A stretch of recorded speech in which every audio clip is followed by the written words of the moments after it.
సమాజంలో జనాల యొక్క మెంటాలిటీ అసలు అర్థమే కావట్లేదు. ఎందుకంటే జస్ట్ 2 days బ్యాక్ మనకు ఎలక్షన్స్ అన్ని కంప్లీట్ అయినాయి.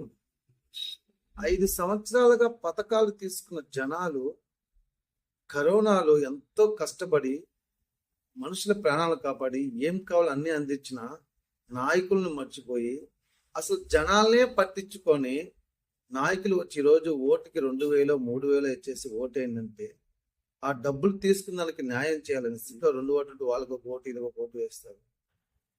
5 సంవత్సరాలు పరిపాలన చేసి మీకు పథకాలు ఇచ్చి అన్ని చేసిన వాడు గొప్పోడు. ఇక్కడ 3,000 ఇచ్చేసి ఒక ఓటు సంపాదించిన వాడు గొప్పడు. లేక ఇద్దరికి న్యాయం చేయాలి అనేసి ఇద్దరికి ఓటేసిన జనాల గొప్పలు అర్థమే కావట్లేదు.